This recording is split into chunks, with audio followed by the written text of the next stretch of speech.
Hi hello नमस्कार. तर friends, मी प्रगती. माझ्या चॅनलवरती तुम्हा सगळ्यांचं मनपूर्वक स्वागत आहे. तुम्ही हा व्हिडिओ जर फेसबुकला बघत असाल तर पेजला फॉलो करा आणि यूट्यूबवरती बघत असाल तर सबस्क्राईब नक्की करा. तर आज आपण बनवतो आहे उरलेल्या कापडांपासून कपडे जे आपले टेलरिंगचे उरतात त्याच्यापासून एक फोल्डर.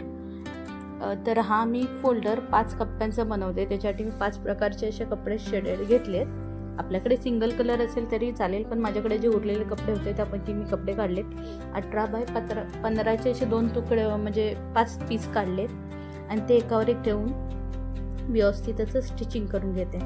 वरच्या साईडला मेन फॅब्रिकला मी फोल्ड मारलं आहे आणि व्यवस्थित असं फोल्ड मारून घेते. चारी साईडला आपल्याला तिन्ही पूर्ण साईडला अशी शिलाई मारून झाली. वरच्या साईडला ओपन ठेवून त्याच्यानंतर एक्स्ट्राचं जे फॅब्रिक असेल ते कटिंग करून घ्यायचं आहे आणि त्याचे छान असे 2 नॉट्स तयार करायचे त्याला, जे आपण हँडल पकडायला यूज करतो ते. हे फोल्डर तुम्ही कशासाठी म्हणजे आपले डॉक्युमेंट्स असतात त्याच्यासाठी यूज करू शकता. कारण प्लास्टिक बॅग म्हणा, कोणती फाईल वगैरे बघा त्याच्यामध्ये व्यवस्थित राहत नाही. तर ह्या पद्धतीनं असं जर कवर फोल्डर तुम्ही बनवून घेतला त्याच्यात वेगवेगळ्या प्रकारे वेगवेगळ्या म्हणजे कप्प्यांमध्ये व्यवस्थित असं छान तुम्ही फोल्डर करून ठेवू शकता जे आपले महत्त्वाचे डॉक्युमेंट्स असतील ते.